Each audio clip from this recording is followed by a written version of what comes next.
All right, welcome back to Two Stupid Guys Trade Stocks. I'm Vinny, I'm Dylan. and today we're going to talk about one of Dylan's swing trade picks, Athenex, and like the fallout from their phase 3 clinical trial. Yeah, and how if you followed my rules, you wouldn't have taken it. Case in point, I took it and lost like $60. Nice. Also, Vinny's very delayed. We don't know what we're doing here, so it's fine. Yeah. It's fine. Oh, your face is catching up really fast. Yeah, it's like it's a weird little tick I have, you know. There you go. Yeah, it's an experiment. All right, so Athenex, the aftermath. So, for those of you who are not aware, that Athenex is a biotech stock. Biotechs tend to trade a little on the crazy side like this from time to time. You see that kind of build up to the anticipated phase 3 FDA ruling, and then the disappointing sell-off here over towards the right side of the screen. Massive sell-off. Yeah. I think it was 55% on Monday, and then 10% today. Yeah, like I actually day traded and made another $100, so I actually made my losses back. Yeah, it's unfortunate, that they're trying to do good in the world, but unfortunately, it doesn't always work out that way. So the kind of phase 3 that clinical trial that was the real impetus behind this whole thing here is a oral Taxol, which is or taxane, which is a chemotherapeutic agent. Currently used by IV infusion only, but given like the whole state of the world with the COVID-19 pandemic, it'd be nice to avoid having people that are immunosuppressed going to the hospital more often than they need to. So, it really kind of put a pressure on these oral taxanes, of which there are at least, I think, 3 in development right now at various stages. And this was the first one to come up for a phase 3 clinical trial review with the FDA. And this is the kind of the basic study design here. So if you had a total of it was just over 400 patients enrolled, and they were randomized in a 2-to-1 fashion to actually receive the oral taxane plus ensiquidare, which is a agent that helps the gastrointestinal absorption of the taxane, because taxanes are not typically bioavailability is terrible. Yeah, exactly, via oral route. So one of the kind of major sticking points, at least for myself, on reviewing this study here, was that if you look at their control group, they used a regimen for the IV Taxol that is not, although FDA approved, is actually not the standard of care in the United States right now.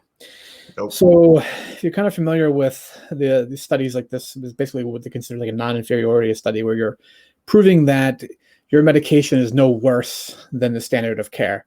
And so it's a little questionable as to why they chose this particular regimen, even though one of their own slides from their San Antonio poster presentation highlighted that this was, although FDA approved, was actually not the U.S. standard of care. Which is just what you want to hear in a stock you're going to invest in. Yeah, exactly. I should have done more digging on this before the thing. Neither Dylan. I personally did not invest in this particular stock, but had I dug into it to this depth, I probably could have made some money going against this position. But right here, this is from their own San Antonio Breast Cancer Symposium, where they highlight there the regimen that they chose to use in their study, but they say clearly right beneath, the U.S. clinical practice is an alternative regimen, and that regimen has been backed up to be superior to the one that they used in this study. So that's certainly a interesting question as to what their thought process was there. There's more to this study. Like, I didn't put any slides in here about it, but 400 people is a pretty small study as far as medicine's kind of concerned there. So, if you look at, those recent COVID vaccines, granted, those are new study. Kind of new vehicles entirely, but you're talking about 30 and 45,000 patients were enrolled in those 2 studies, in Pfizer and Moderna. But so this was definitely interesting to say the least. Not to mention, didn't you mention that in this study, there was all these rules, like patients had to be fasting at a certain time, take a drug 3 weeks apart at a certain time. There's so many stipulations as to how they could actually take it, correct? Yeah, exactly. It's a pretty pill like burdensome kind of regimen. It's like 12 pills, right?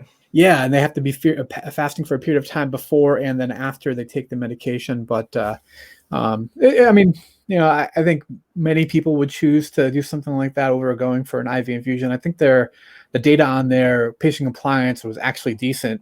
But it's hard to say. I mean, remember, study patients are. There's only 400 and they're getting paid. Yeah, exactly. Yeah, Not always a representative. And one of the other kind of things that came up with this study was that it. Sorry, I got a little ahead of myself there. The study was not conducted in the United States. It was conducted in Latin America, and the FDA is basically required since, like, I want to say 1998, that if the study takes place outside the United States, they must be still receiving U.S. standard of care outside of the study question. Otherwise, it's kind of difficult for the FDA to determine whether or not the study is applicable to American citizens. But so a little bit about the kind of fallout from this. I don't know if you Google them, you'll find a couple of articles already out there looking for people to be part of a class action lawsuit against the company there. I cannot speak to the merits of this case, but it's certainly nothing you want to see when it's a position that you're long in, to see something like this develop. But I don't know if you want to talk about the. Yeah. So this is my. This is the one of the high risk. Beware. Also, I think it says that in bold. One of the swing trades for, I think it was 222. This was released.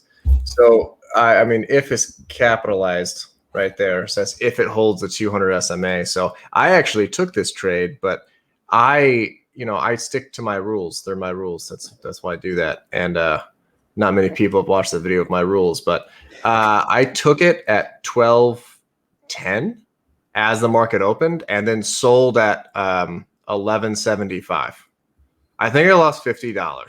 So I don't care. It was a very small amount, right? It lost the 200 SMA, so that broke my rules. So now I'm out. Now sometimes what I'll do is, if it recovers on volume is a big part, i.e. watch the video. I'll take it again and I'll do a wash sale. But if it loses it, I'm out. I don't want to lose more money, because that's the only support. Think of it like that's the floor. If you take out the floor, it could fall forever. And the really crappy thing is before it tanked on Monday, me and Vinny filmed the swing trade video, and we literally talked about this. Yeah. I had my social security card right behind me, so we had to refilm it, and we mentioned it again.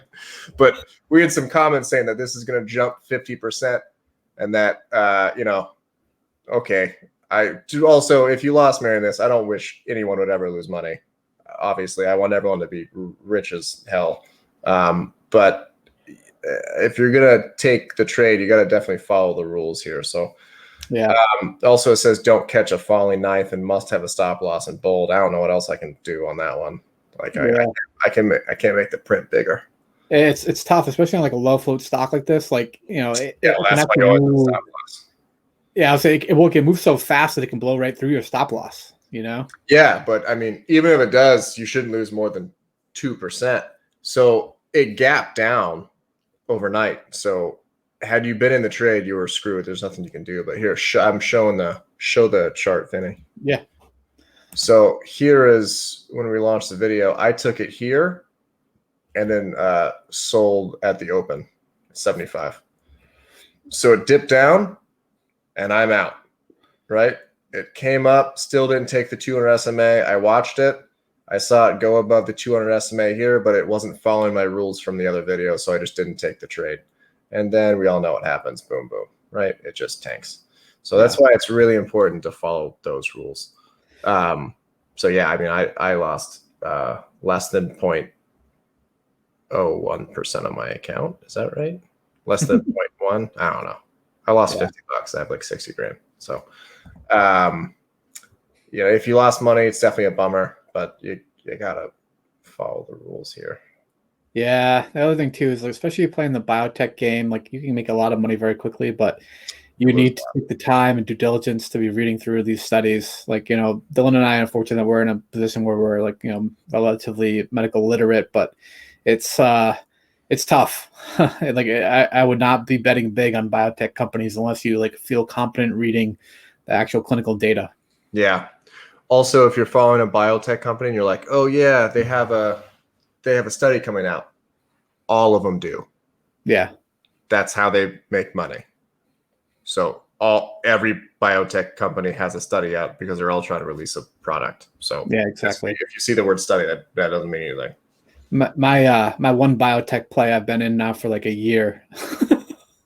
It's just waiting that long for them to actually like see if they can bring it to market. Has that made anything? No, I've lost 30%. There you go.